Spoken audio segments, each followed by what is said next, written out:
is KTSM 9 News at 6. Two men are facing murder charges after a body was found in Canuntillo over the weekend. Thanks for joining us. I'm Natasha Paloma. And I'm Robert Bettis. El Paso County Sheriff's deputies responding to an unattended death call found 34-year-old Maximo Corral in the 6900 block of 5th Street. The Major Crimes Unit took Charles Dominic Chamberlain and Jesse Ray Tilson into custody after their investigation found they were responsible for the murder.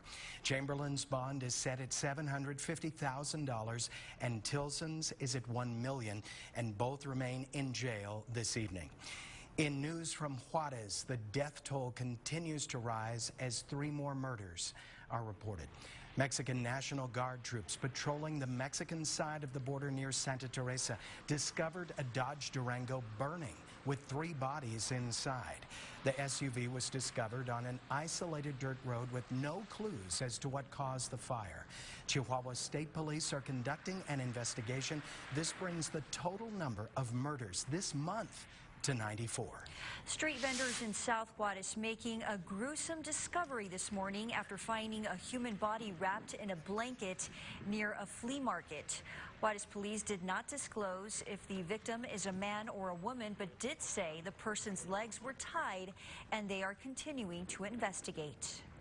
Property owners in El Paso have something to look forward to this upcoming fiscal year: no tax increases. El Paso City Council approving the proposed budget along with maintaining the same tax rate on behalf of the city.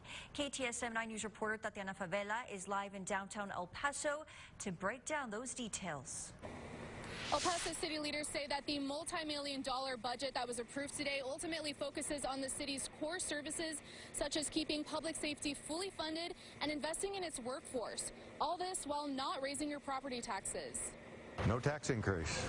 Bottom line, no tax increase. Recognition. We're in the middle of a pandemic. We've heard the community. We know what needs to be done, and everybody's just tightening their belt. El Paso City Council moving forward by approving the proposed $984.7 million budget for fiscal year 2021. This is a $62.3 million drop from the previous budget. The tax rate stands at 90 cents per $100 property valuation, ultimately meaning taxpayers won't see a cost increase on their property tax bills for the city. If you're looking at the average value home from last year to this year actually went down. And so with that, by the council maintaining the same tax rate, there will actually be a decrease on the average value single-family home in El Paso. Also approved, a $2.6 million lump sum payment to non-uniform employees. This would be a one-time payment for full and part-time employees. However, furloughed employees aren't in on that payment. They knew the $600 is running out. They weren't sure if they were going to be in the budget or not, and they're not sure if they're going to be in the budget in 6 months or not. And so I think it's just really looking at, can we do anything for them to at least help them not be scared every week, wondering what's going to happen. The city's chief financial officer, Robert Cortina, says furloughed employees will still be receiving some financial help on behalf of the city. What we did and what we recommended and what was approved today was to continue paying their portion of their health care as long as they are furloughed. And so that's, again, making sure that, you know, them, their spouses, if they have it, their children have continued access to health care, especially right now where we're going through this health pandemic.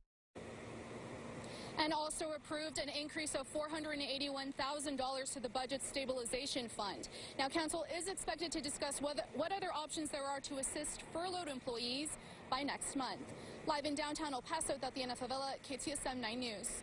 Thank you, Tatiana. Council today unanimously approved to enhance pet safety by amending the Animals Ordinance. This means new requirements for local groomers and shops.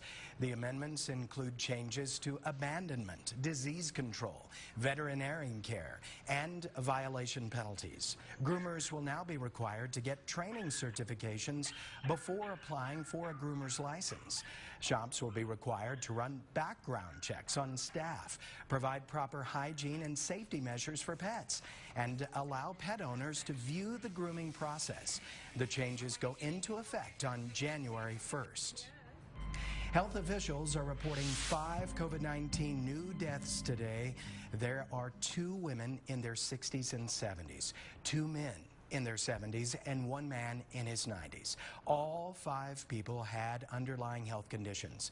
There are now 366 deaths so far in El Paso, according to the city. 141 new cases are being reported and 55 delayed cases by the state. Right now, there is a recovery rate of almost 74% out of the 18,600 total confirmed cases. And EPstrong.org shows the number of virus patients in the hospital has risen to 160. Patients in the ICU also increasing. The number is now 57. Also, 33 people remain on ventilators. And taking a look at numbers across the borderland, Doña Ana County is reporting 7 new cases. Total deaths are 36. And Ciudad Juarez reporting more than 5,300 cases and 730 deaths. The city reporting nearly 14,000 recoveries to date in El Paso County. But health experts say those who have beat COVID-19 can still face health challenges after recovery. KTSM 9 News reporter Stephanie Shields is live in West El Paso.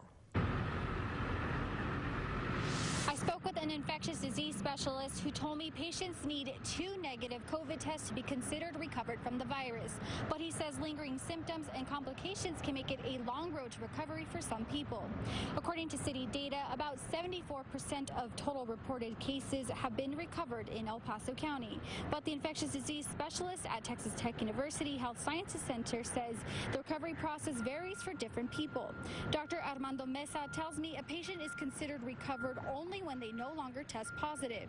He adds they look at recoveries when calculating the death rate because sometimes patients die later from complications even after they're considered recovered. One example will be someone with severe heart problems who got COVID, who recovered from the infection, but the damage from the heart was so severe that it will lead to this patient's demise. He adds those with underlying conditions such as diabetes might need to adjust their lifestyle for some time after being considered recovered in order to get back to feeling 100%.